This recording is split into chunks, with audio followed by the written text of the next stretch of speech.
Okay, good day everyone. In this second video on the microprocessor, we shall look into the functionality of the instruction, decoding and instruction execution process. In the previous video, we looked at how the control unit would dispatch control signals in a proper sequence so to add to numbers. Thus in the previous video we paused the CPU after it had fetched the first instruction from memory and then had just started executing that instruction. In this presentation, we shall pause the CPU just after it has placed the memory address of the first instruction into the address bus. Observe now that the control unit has activated the first line of the address bus. Thus now we shall fetch the machine code of the instruction that resides at the first memory location into the instruction decoder. Next we shall decode that instruction and then forward this information to the control unit. Do realize that, as in any other field, there is no hard and fast rule or one and only one design for constructing the circuitry of a CPU. If 100 people are given the task, there is always the possibility that many would come out with unique and distinct designs. What we shall look in this presentation is one such design that is commonly used in many microprocessors.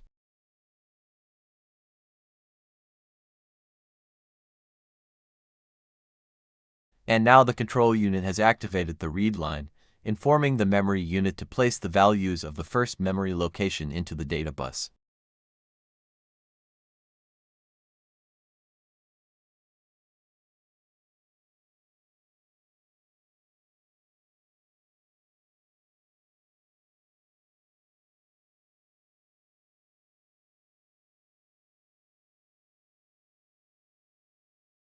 So now that the machine code of the first instruction is available to the instruction decoder, we shall begin to look at how to decode this instruction, so to identify it uniquely.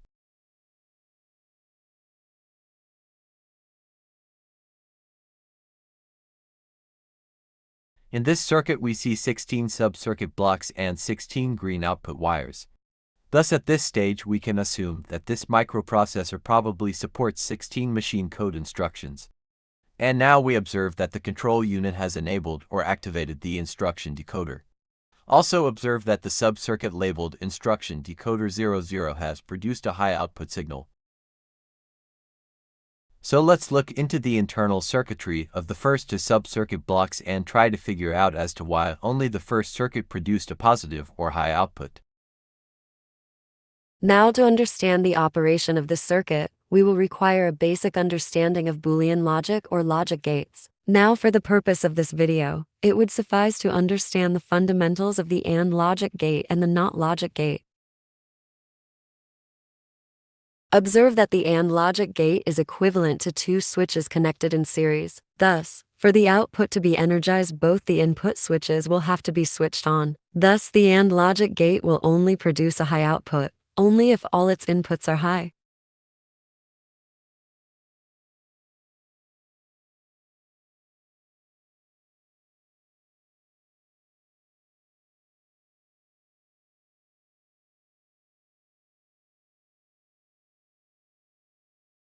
On the other hand, a NOT logic gate will inverse the input. Thus, if we apply a low input to a NOT gate, its output will be high, and if we apply a high input to a NOT gate, its output will be low.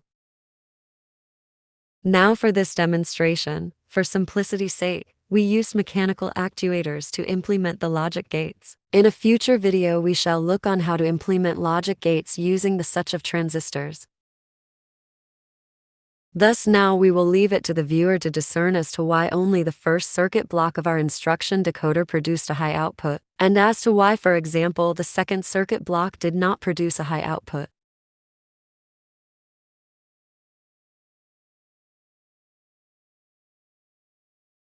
And also, what might be the binary pattern that would produce a high output signal in the second circuit block? Or in other words, what would be the machine code instruction that will produce a high output in the second instruction decoder circuit block?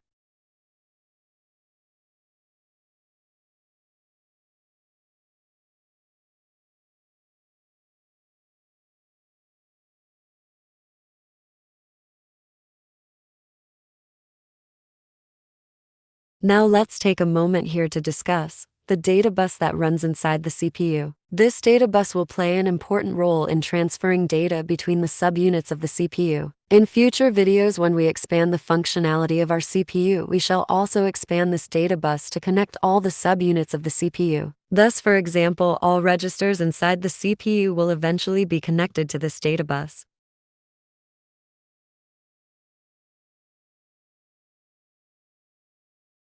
And now to continue our discussion on the instruction decoding. Observe that now that we have uniquely identified the instruction, we can forward that information to the control unit and proceed from there. If one recalls from our previous video on the CPU, to implement the add instruction, the sequence of subtasks that were required were: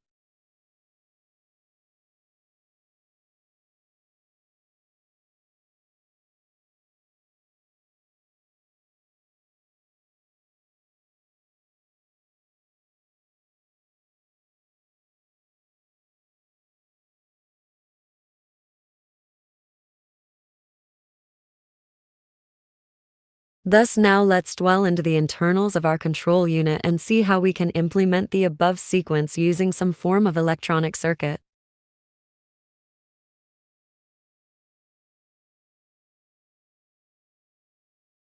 Note that the rightmost sub-circuit block has been enabled. Thus let's open that circuit block and investigate its internal circuitry. At this point, before looking into the functionality or the implementation details of the control unit, we will have to lay a few groundworks. Now in computing, we mainly come across 3 types of read-write memories. The first type are the DRAMs made of capacitor arrays. This is the type that we find inside the memory modules used in computers. For example, in the double data rate or DDR memories, used as the main memory in most all computers.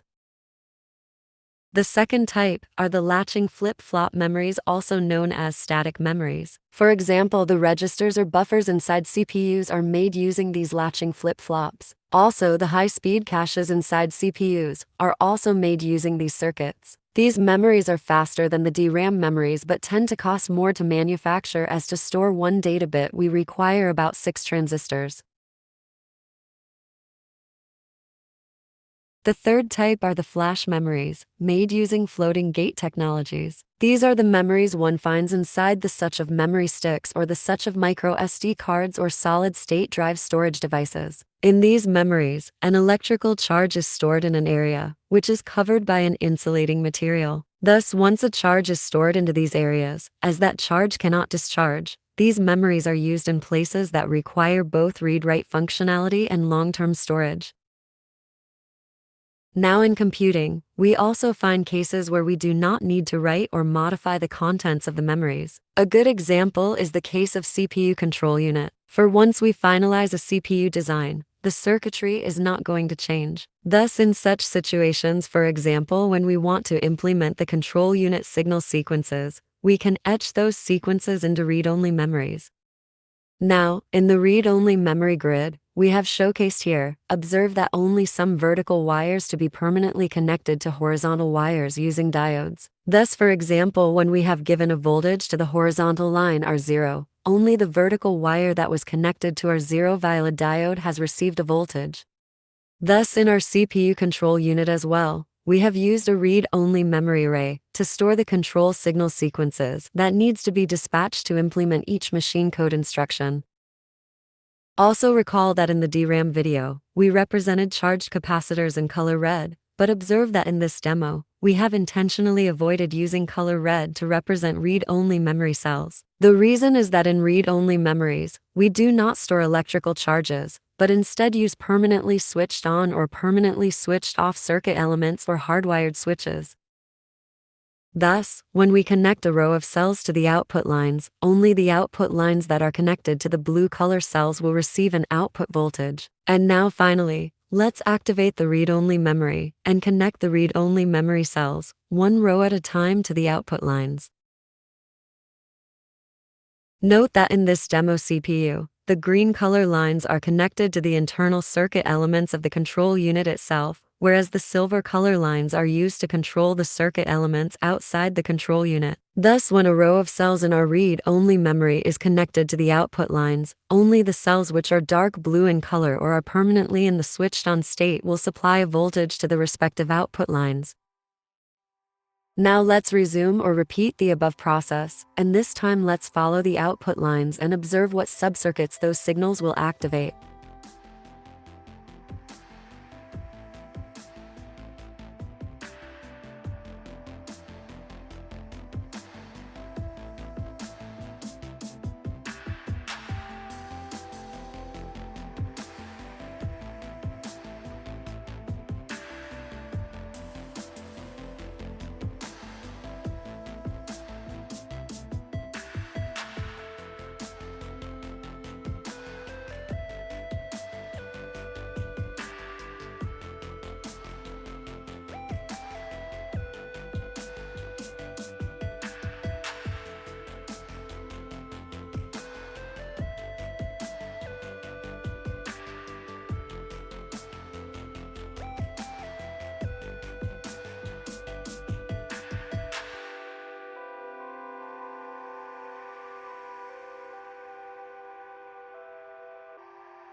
And so we have implemented the add instruction. Also note that the technique we utilize to implement the control unit is called CPU microprogramming. Thus, this technique utilizes the such of a ROM array to store the microinstructions, and thus for each machine code instruction we would have a series of microinstructions that needs to be carried out inside the microprocessor. Thus, for the add instruction of our CPU, the machine code and the microinstruction sequence in binary format would be as follows. Another technique that can be used to implement the control unit is via using logic gates, or via hardwiring the logic. Though in many scenarios, the hardwired control logic would operate at high speeds, this approach becomes extremely difficult to design, especially for complex systems. Thus, to summarize, the instruction decoder first identified the fetched instruction, then it forwarded that information to the control unit which implemented the instruction, by utilizing a read-only memory array module. One might have observed that in our control unit, there were 16 separate read-only memory blocks, but observe that for example to implement the add instruction we only needed a few ROM lines. Thus, a lot of ROM lines were left unutilized or were left vacant. So if one is interested, one could ponder on ways on how to make a few design modifications so to utilize the ROM array more efficiently or to reduce the overall size of the ROM array. And we shall look into design optimizations towards the later part of this series. And that brings us to the end of this video where we covered the instruction decoding and instruction execution phase of an add instruction of our CPU. One will find some additional information in the description section. And as always, if you did enjoy this video or found its content useful, do give us a like, and also don't forget to subscribe. Okay then, have a nice day, and see you in our next video. Bye.